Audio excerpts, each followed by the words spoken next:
Hi, thank you all for being here this evening. It is 6 p.m. We will proceed with the council meeting.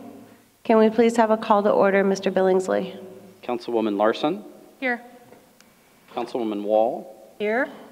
Councilmember Anderson. Here. Councilwoman Galeen. Here. Councilmember Hawkins. Here. Vice Mayor Woolridge. Here. Mayor Walter. Here. Madam Mayor, we have a quorum. Thank you very much. This evening we'll begin with a moment of silence, followed by the Pledge of Allegiance.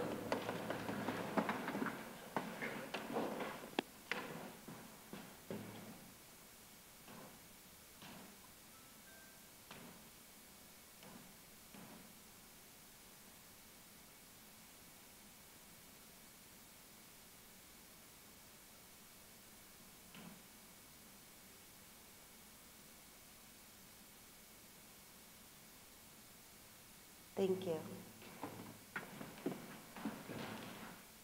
I pledge allegiance to the flag of the United States of America and to the republic for which it stands, one nation, under God, indivisible, with liberty and justice for all.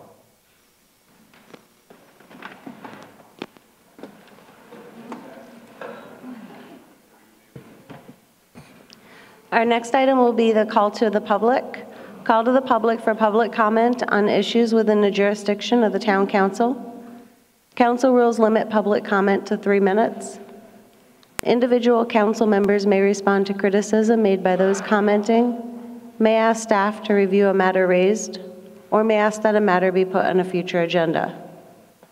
However, members of the council shall not discuss or take action on any matter during an open call to the public, unless these matters are properly noticed for discussion and legal action. I do have several call to the publics this evening. I do also note that the items quoted here are on something that we're voting on this evening, and also I spoke with our town manager prior, and our public works director, Christopher Salas, will also be available for conversation in the lobby afterwards. Their first speaker is going to be Mr. Bruce Long, and he's the HOA Board Treasurer.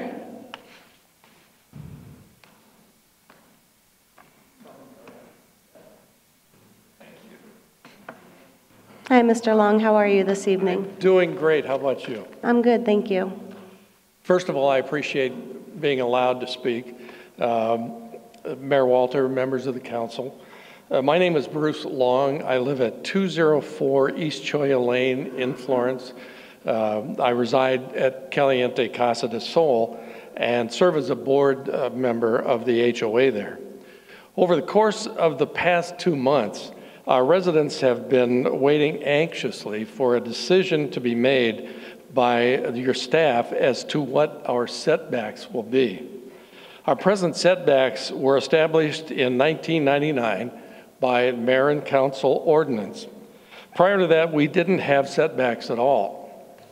These setbacks have remained the same since the council action took place. In 2006, the town of Florence established a development code that applied to all new subdivisions, including RV and mobile home parks. If you read the verbiage of that ordinance, it's very clear that it was not intended to impact existing development, but to act as a guide for future development. The 2006 Development Code requires the minimum lot size for an RV space of 40 by 50. The lots in Caliente are 30 by 42, and there's obviously no possible way to make them any bigger. The 2 of our residents at Caliente were members of the council at the time they were decided. They both recall being assured that this new development code would not proactively be applied to Caliente Casa de Sol and Tierra del Sol, but all future subdivisions would have to comply with the new standards.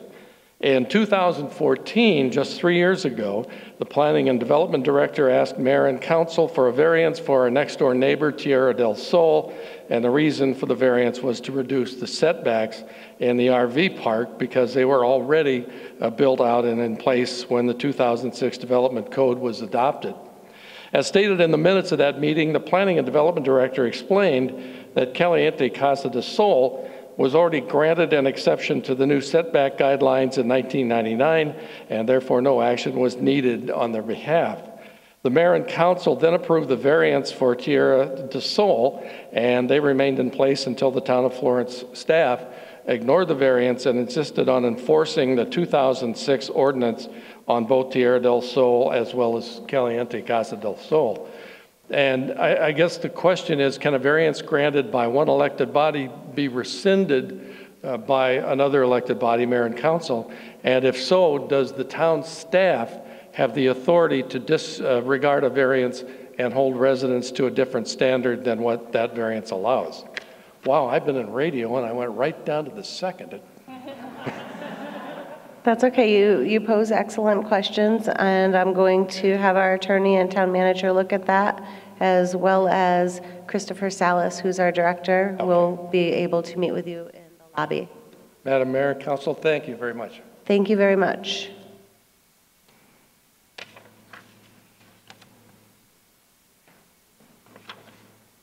Our next speaker is Maureen Renee Burns from Caliente, who is speaking on behalf as the president. Thank you very much. This is a letter that was written and signed by 4 former council members, and I'll read this to you. We, the undersigned, were duly elected members of the Florence Town Council in 2006 when Ordinance 432-06 was passed. This ordinance was written and authorized for the sole purpose of establishing new guidelines for the development of future subdivisions, including commercial, residential, mobile homes, and recreational vehicles facilities. At the time of its passage, we collectively agreed that it was not intended to hold existing subdivisions at that time to the new standards that the 2006 Development Code mandated. Caliente Casa de Sol had been in place since the 1970s, and Tierra del Sol had already been developed, platted, and recorded at that time. They shouldn't be subjected to the standards that were adopted as part of the Development Code in 2006. It is signed by Tom Rankin, Tom Smith, Arnie Reich, and Barb Brown. Thank you. Thank you very much, ma'am.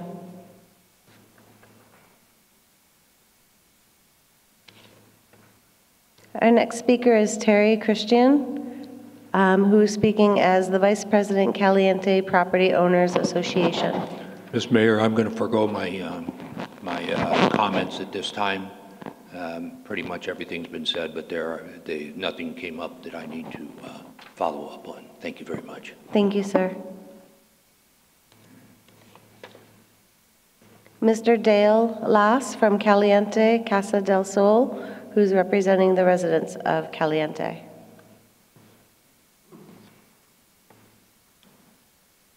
Thank you very much, Mayor. My name is Dale Lass. I'm at 227 Barrel Cactus Lane in Florence. And being a teacher, a former math teacher, I brought a little math lesson for you today. And I have a diagram of the basic lot size and the impact of the setbacks as they would be administered. The current lots, as was mentioned, are approximately 42 by 30, which is shown by the outside area. When all setbacks that were previously put in place earlier in 1999, as you can see, this is the area in the green and the black area, and I measured out the square footage. A 30 by 40 lot comes to 1,200 square feet.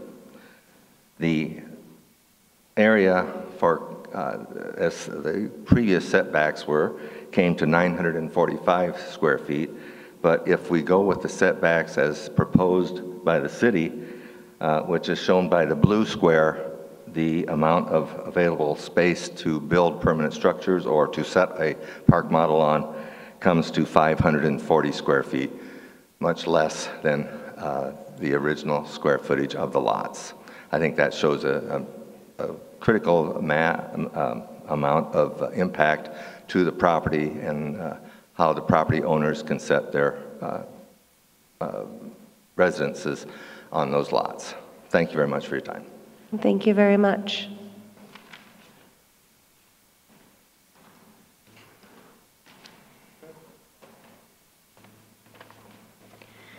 Mr. David Waltz, who's speaking as the president of Tierra del Sol.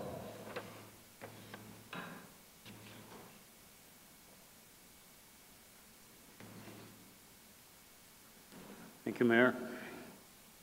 Well, just 3 years ago, the town staff worked with residents of Tierra del Sol to provide a variance relating to setbacks in our subdivision.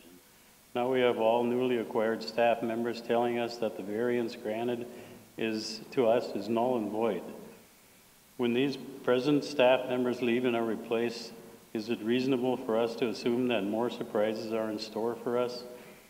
It is our understanding that our newly hired planner, Michelle, who was pretty much responsible for pulling up the 2006 Development Code and applying it to us, is no longer an employee of the town.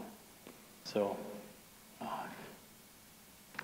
we're just kind of wondering where we go from here. Thank you very much. Thank you, sir.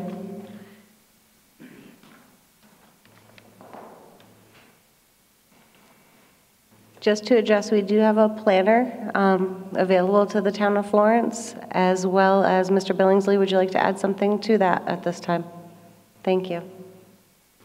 All right, lastly, Corey Elmore, who is a financial advisor for Edward Jones. How are you this evening? I'm doing all right. I was not expecting to talk to everybody tonight, so just, I guess I'll just introduce myself. My name is Corey Elmore with Edward Jones. I have asked Edward Jones to open an office here in Florence. I feel that this community is underserved, and I'd love an opportunity just to meet everyone here, and if you guys have any questions, I'd love to be a resource for you guys. I mean, that's it. I was not prepared to do this. Thank you. We're looking forward to having you in the community. Is there anybody else who would like to speak at this time for call to the public who has not had an opportunity? Okay, with that being said, we'll go ahead and close call to the public.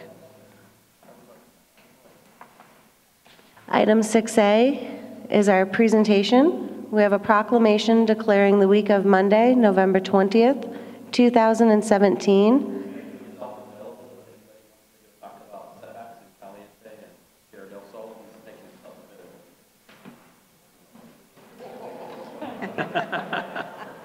Way to clear the room, Brett.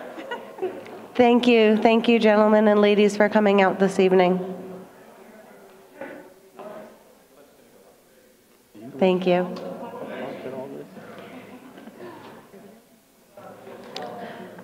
To Sunday, November 26, 2017, as Parada Week. Already closed it. Yes, sir. I did already close call to the public, so it is closed at this time. Want to make a comment. Yes, sir. You need to adjust your PA system. It's impossible to understand. It's just muttered, and it's really extremely to understand what you are saying. Okay. It may be something you can very easily adjust, but it's impossible to understand what you're saying. Thank you. All right, he just got your feedback. Thank you very much. Okay, I am going to start item 6A over again. Item 6A is a proclamation declaring the week of Monday, November 20th, 2017 to Sunday, November 26th, 2017 as Parada Week, and calling upon all residents and employees of the town of Florence to observe and promote and support this special week by wearing Western attire. So the proclamation reads as follows. Whereas this is the 85th annual Junior Parada, and whereas since its inception in 1932, and the Junior Parada has been enhanced by the observance of the Western Dress Week, and whereas since its inception, the Junior Parada has endeared this Western Week to the hearts of the young and old, the natives and newcomers, as well as out-of-town relatives and visitors. And whereas it is most desirable that in a spirit of community cooperation, the junior parada will be appropriately promoted and enjoyed for the benefit of all. Now therefore, I, Tara Walter, Mayor of Florence of Arizona, do hereby proclaim the week of Monday, November 20th, 2017 to Sunday, November 26, 2017 as Parada Week. And furthermore, call upon all residents and employees of the town of Florence to observe, promote, and support this local special week by wearing Western attire.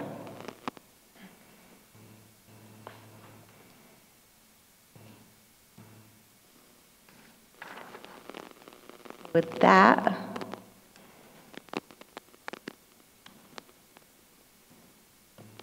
we are going to move on to, thank you.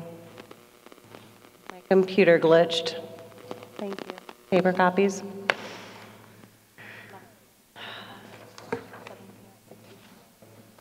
So 6B is our fiscal year 2017-18 first quarter budget presentation, Joe Jarvis. We went from a full room to nobody, Joe. I'm sorry. We have two. I apologize. That's not my intention. They knew Joe was going to speak. Apparently, I'm really good at clearing the room, Madam Mayor. So anytime you want the room cleared, just announce a budget presentation. And everybody will clear out. Madam Mayor and council members, I am pleased to come and present to you information about our first quarter results. This is the first opportunity we have in a public session to start talking about the budget, this next budget. During these presentations, which I will hold, if it pleases the council, please talk to me about budget concerns about this fiscal year. Please talk to me about budget questions and concerns that you have next fiscal year. I've told some staff that right now I am working on the audit for 16-17, implementing 17-18, preparing for 18-19. And so sometimes those things run together. We've got to keep them separate. Okay, let's go on with the comments from the presentation. So on Thursday, the 16th, we held our first budget committee meeting.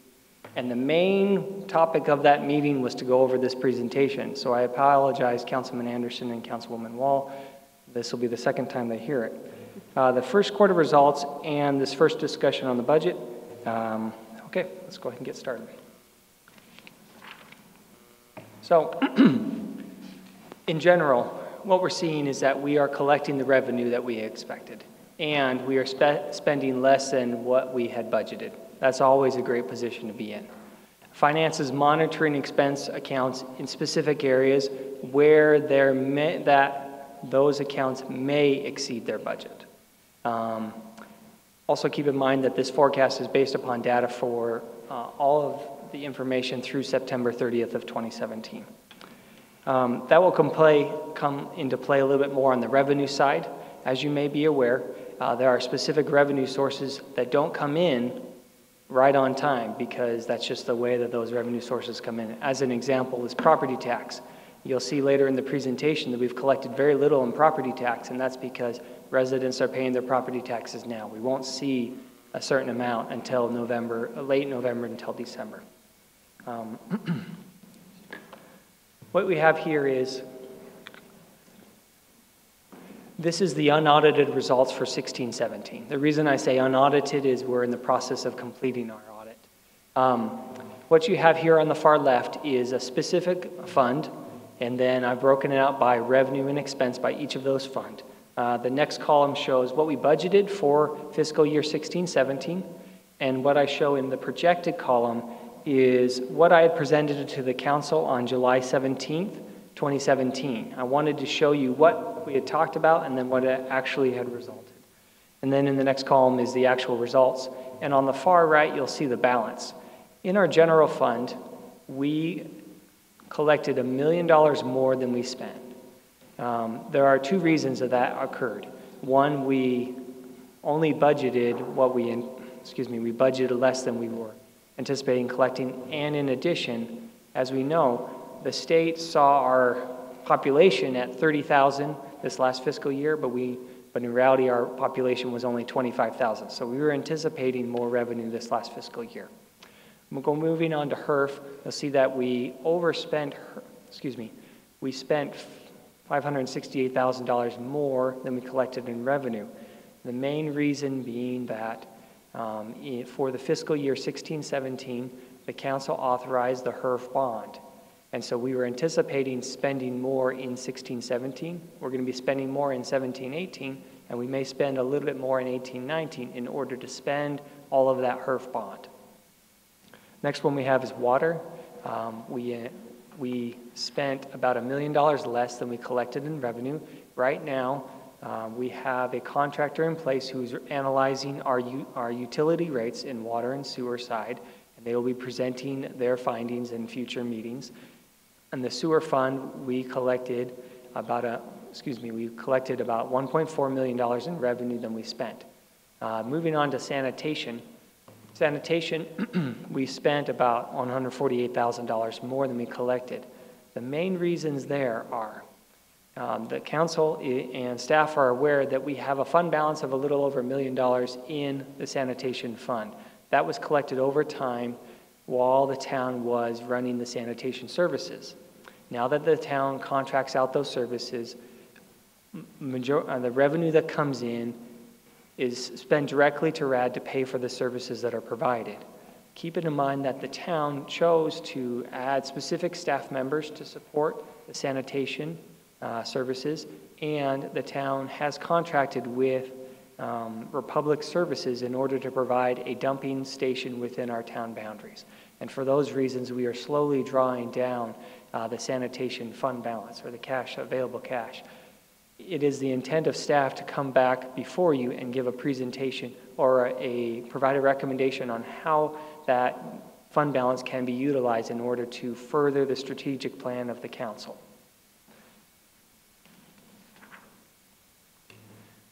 Moving on to general fund revenue.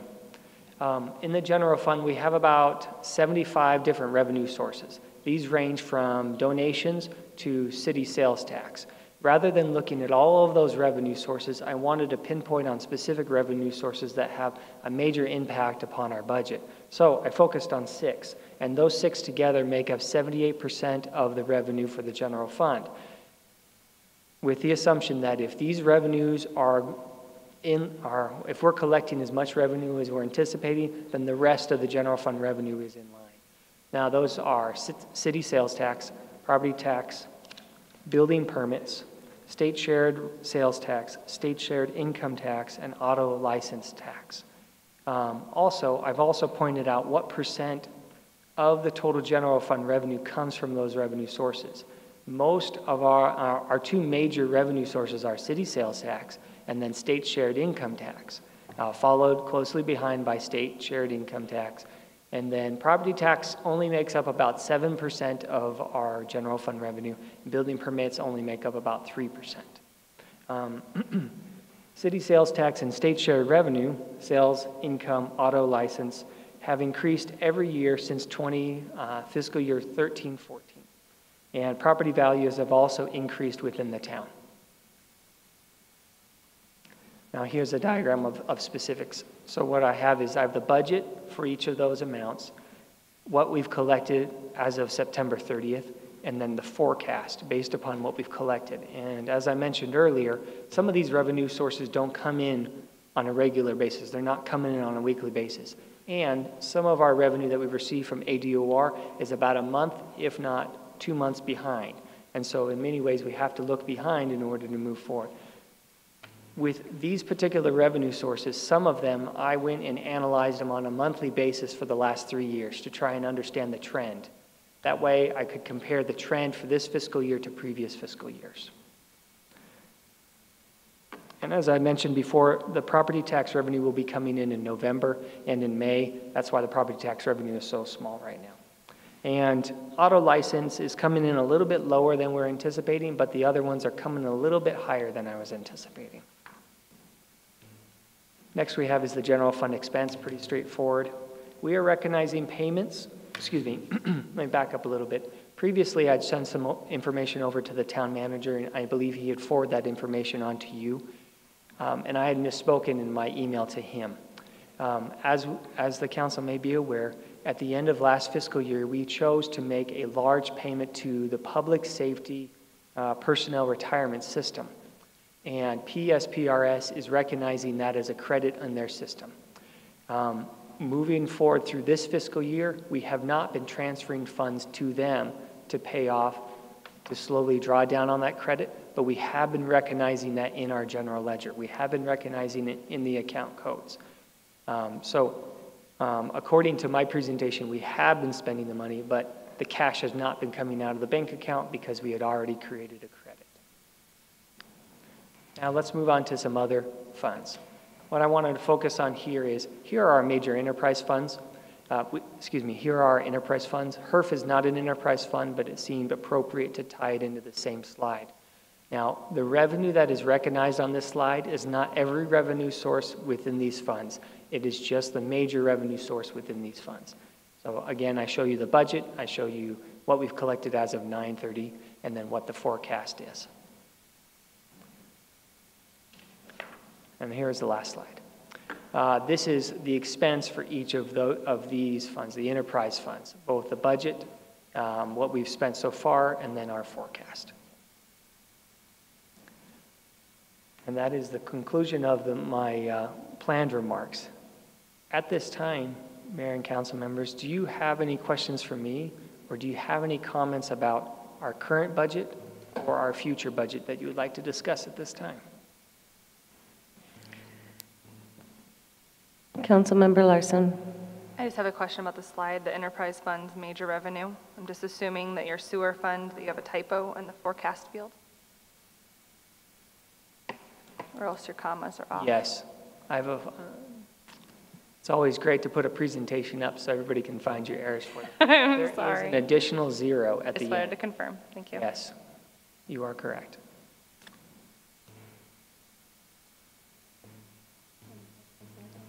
Any other council members? I would just like to make a comment, being on the Budget Committee, and ask council members to provide us their recommendations for the budget or anything. We did get one letter, and I think I speak for Karen and I both. It helps us to know what you want. So feel free to let us know as you have inputs. Is that right, Joe? Yep, I agree. So thank you very much. I'm looking forward to the next budget meeting. I like that you're having it later. Okay. So thank you. You're welcome. All right.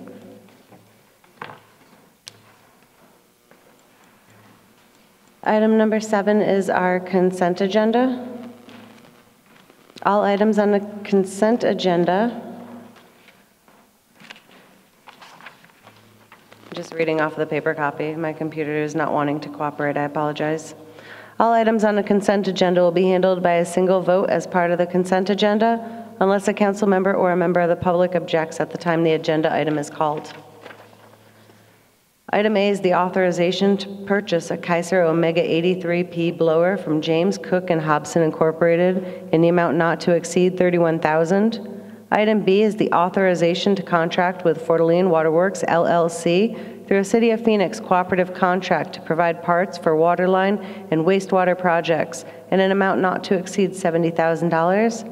Item C is the ratification of the expenditure of over $24,999 and authorization for expenditures in a not to exceed excess total amount of $38,560 with Wildan to provide building safety inspections. Item D is the authorization to purchase 2 new police interceptors from Glenn Jones Ford Mercury Lincoln LLP in an amount not to exceed $61,878. Item E is the approval of the October 2nd and October 16th, 2017 Town Council regular meeting minutes. And item F is to receive and file the following boards and commission minutes. First, September 14th and October 12th, Arts and Culture Commission meeting minutes. Second, July 27th, 2017 Parks and Recreation Advisory Board minutes. And third, the June 1st, 2017 Planning and Zoning Commission meeting minutes. Ladies and gentlemen, that is your consent agenda. Is there any member of the public or council that would like any item removed at this time? I'd like item D removed. Item D removed? Okay, I need a motion for approval of the consent agenda with the removal of item D. Make a motion to approve the consent agenda, items A, B, C, E, and F. Second. With that, all members in favor? Aye. All opposed, same sign. Motion carries. Councilmember Anderson. Yes, I just had a question. It appears that the other bid was lower than the bid that we accepted.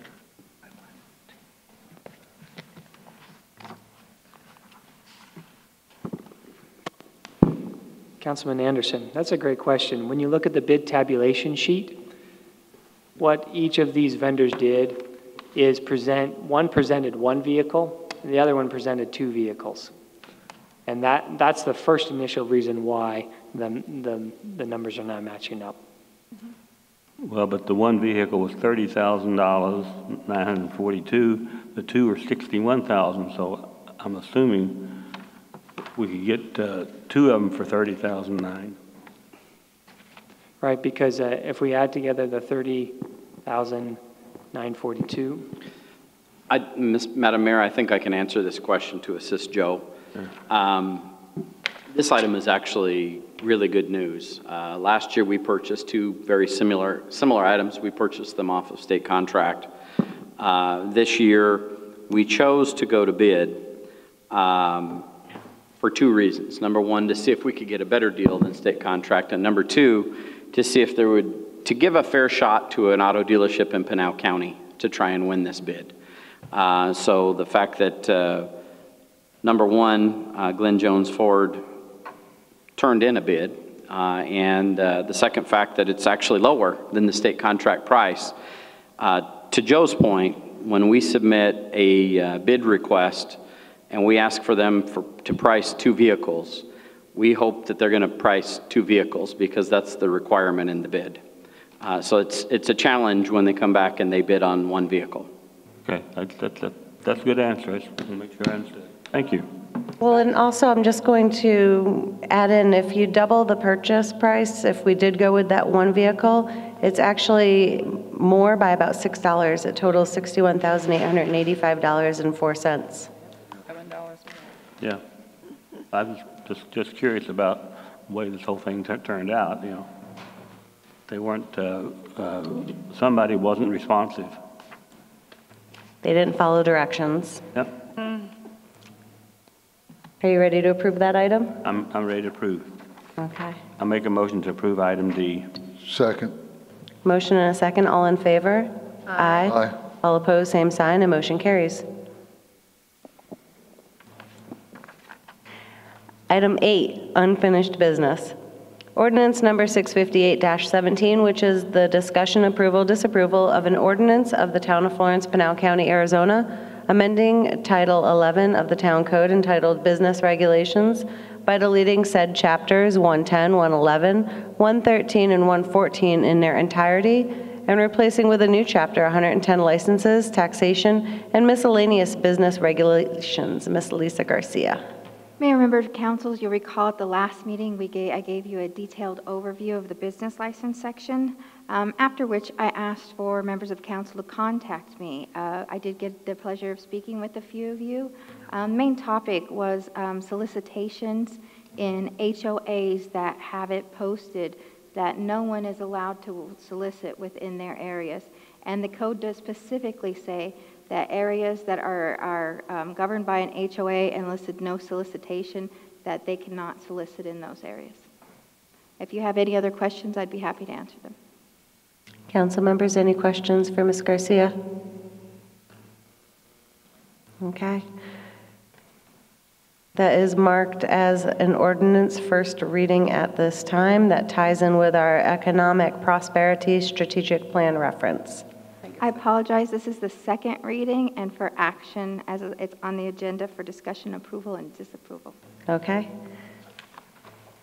I'll make a motion. Oh, I was reading the wrong one. Sorry. Go ahead, Ms. Valerie. Make a motion to approve ordinance number 658-17. I'll second. Motion and a second. All in favor? Aye. All opposed, same sign, and the motion carries. Thank you. Good job putting that together. Manager's report. Madam Mayor, members of council, first let me say how cool it is for me to have the mayor lay down the edict that we need to wear Western wear to work. At one point in my career, I got disciplined for wearing Western wear. I showed up to an event and I had a belt buckle, boots, and a cowboy hat on, and the city manager I worked for at that time said, "Take that hat off." And I said, "Why?" And she says, "That's not part of the dress code." I said, "Well, I don't remember it saying that I can't wear a cowboy hat either." I got in trouble. So I'm wearing a cowboy hat tonight, and I'm proud to do that, and very much look forward to the festivities for the remainder of this week. And happy Halloween, happy Thanksgiving to everyone. First thing that I wanted to read into the record and let the community know is I received a copy of a job advertisement today, and it reads, Florence, Arizona, awesome startup development, community manager needed. And that is our community manager for Innovation Pavilion. So it is duly advertised on their website. If anyone's interested in applying for that job, it is a full-time job. It will be based here at the town and until the campus is built. Please go to Innovation Pavilion's website and you can find that job advertisement. We look forward to receiving some quality applicants. Next, as I mentioned a second ago, Junior Parada is this weekend. It's Friday, November 24th to Sunday, November 26th. And of course, that's at the Whitlow Rodeo Grounds. Of course, the event is sponsored by the Pinal County Mounted Posse. And this year, they're partnering with the Arizona Junior Rodeo Association. I actually partook in this rodeo multiple times when I was a kid, and it certainly is a lot of fun. There's going to be 171 contestants, and this will be the 85th Junior Parada Rodeo, and it's the Arizona Junior Rodeo Association's largest rodeo. The parade, of course, is scheduled for Saturday, November 25th. That'll be at 10 a.m. See you all there. We look forward to a great parade this year, including the royalty from the rodeo, equestrian entries, floats, classic cars, and many of our community organizations. On Saturday after the parade, there will be a cornhole tournament. It will be hosted by the Greater Florence Chamber of Commerce. It begins at noon at Padilla Park. In the evening, Pinal County Mounted Sheriff Posse will hold a steak fry at the American Legion. It will have a beer garden as well as a live band featuring Ashley Wineland. She spends a lot of time in Florence. Perhaps she should be a resident. On Friday, December 1st, Christmas on Main takes over historic downtown Florence. And of course, everyone understands that how much fun that is with the light parade and all the various festivities. They will start about 6 p.m. And I think it'll end about 8 p.m. Or does the event start at 6 p.m. and the parade start at 8 p.m.? Okay, 8 p.m. on the parade, 6 p.m. on the other events. Santa will be around town in the upcoming weeks. We're going to have breakfast with Santa December 2nd, 9 a.m. to 11 a.m. at the Library and Community Center, and we encourage all of you parents and youngsters out there to pre-register for that event so that we know how many people are planning to attend. That's all I have for this evening. I just have one correction for your report. The cornhole tournament starts at 11 o'clock. Wow. It does, and it goes until 4. It's their first annual Junior Parada double elimination cornhole tournament. I will be playing. We need to change our information on the website then. Okay, thank you very much. Thank you. No, I just want to make sure. I know that they're really looking for people to come out and join and play, so it's not too late. So if you're interested, sign up, and look forward to there being a lot of people, so maybe I can at least make it to the next bracket. All right, with that, we have call to the council for current events only. Councilmember Larson.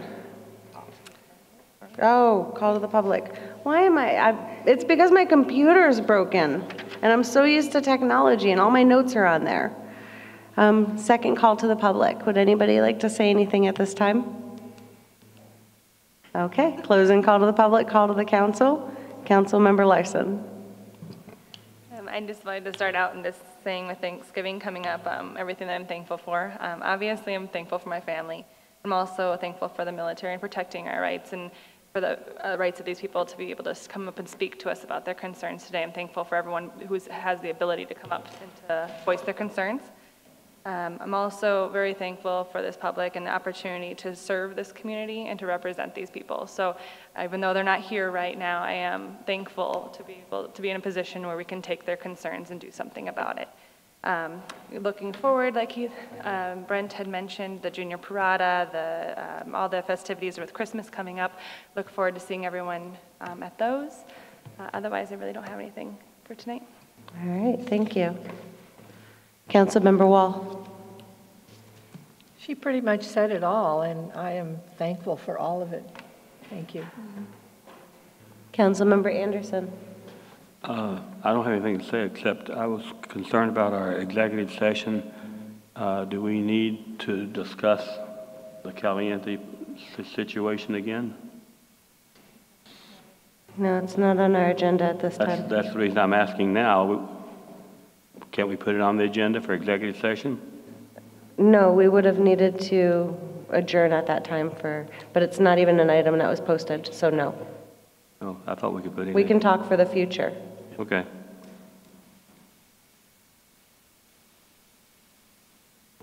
Okay. Councilmember Gleen. No, I don't have anything. I just wish everyone a happy Thanksgiving. Councilmember Hawkins. I just want to welcome back all our winter visitors. I see most of them are back. I know there's a few that'll wait till after Thanksgiving and Christmas, but it's nice to see everybody's pretty much back, and we've had great weather. I've heard a lot of people just loving it because they're saying, boy, back home it was colder than heck. So it's good to see them back, and everybody's we've got great weather, and hopefully the weather will hold through the parada, and I hope to see everybody at the parada. It's the oldest junior rodeo in the world, so everybody come out and support it and enjoy it, and hopefully we'll have a great Thanksgiving holiday. Thank you. Thank you. Vice Mayor Woolridge. I would just echo what everyone else has said, wishing everybody a very blessed and happy Thanksgiving, and be thankful for our family, our friends, and thankful for the town and our employees, and just be thankful for everybody and everything that we have. We're all above the dirt, so that's a good thing. Amen to that. Well, I think everybody summed everything up very nicely this evening. Happy Thanksgiving to you and your families. We do have a lot of events coming up. I'm looking forward to seeing everybody out and about in the community. And with that, we will only have one meeting in December unless there's some emergency that comes up, and we will convene for the second or the third Monday in December as well. Otherwise, we will be here the first Monday. So if there's anybody in the community that's looking to have anything addressed at that time, make sure we know about it. Okay, with that, we need a motion. We have a lengthy executive session this evening. We will come out and adjourn from the floor after our meeting. Take a motion to adjourn to executive session. Second. Motion and a second. All in favor? Aye. All opposed, same sign. Ladies and gentlemen, we are adjourned at this time.